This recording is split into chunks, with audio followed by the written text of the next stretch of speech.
Il est si facile de rendre les gens diligents et sérieux lorsque vous leur donnez un travail précis à faire.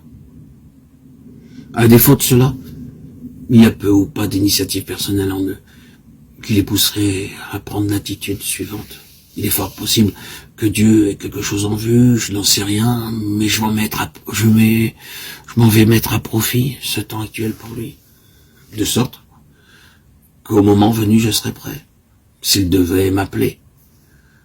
Si seulement nous prenions cette attitude, de nous rendre à l'évidence que de toute façon nous sommes partie liés avec le dessein de Dieu, et si nous y appliquions de tout notre cœur, nous découvririons alors que nous étions déjà en plein dedans. Alors, notre présente situation est rattachée au dessein de Dieu, par un lien très fort. Et si nous suivions cette ligne, si nous prenions cette attitude, nous verrions affluer en nous des énergies par notre détermination à poursuivre cet objectif. Par manque de vision, le peuple s'en va en morceaux, nous est-il dit. Ce n'est qu'une autre expression pour dire que la perte ou l'absence de la conscience d'un dessein signifie une perte de puissance. Rien n'est plus destructeur d'énergie que la perte du sentiment d'être gouverné par un dessein. Rien n'est plus démoralisant que de perdre le sens d'un dessein bien défini. Si l'ennemi peut trouver accès en nous pour nous donner le sentiment qu'après tout nous sommes mépris sur notre vocation, nous sommes trompés, notre vie, notre œuvre, et qu'en pensant que Dieu nous confie une tâche, bien que ce n'est pas vraiment le cas, que tout cela est faux, et qu'il n'a jamais eu cette pensée, alors, de toute évidence, l'ennemi nous a démonis par ses arguments mensongers. N'ignorez pas que Satan est le père du mensonge. Et alors,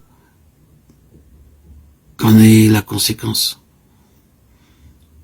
Nous nous trouvons faibles, impotents, démoralisés et incapables de faire face à quoi que ce soit. Il nous faut absolument éviter cela. Nous sommes appelés selon son dessein. Gardons-nous bien de cette habitude pernicieuse de remettre à un lendemain qui n'arrive jamais, un plus tard qui ne viendra pas. Pour sûr, la chose viendra, et pourtant elle ne vient pas. Notre esprit est rivé sur un appel situé dans le futur, dans un futur lointain. Peut-être la semaine prochaine, peut-être d'ici un mois, peut-être 2 mois, peut-être l'année prochaine. Attention. Attention. Soyez sur vos gardes. Soyez vigilants, veillez, discernez quand le diable veut agir. Car ici, c'est son moyen pour gaspiller notre vie. C'est aujourd'hui seulement, le jour où il nous faut connaître le Seigneur davantage, et autant que possible. La mesure de notre croissance dans la connaissance du Seigneur, aujourd'hui, et notre équipement pour le ministère élargi de demain.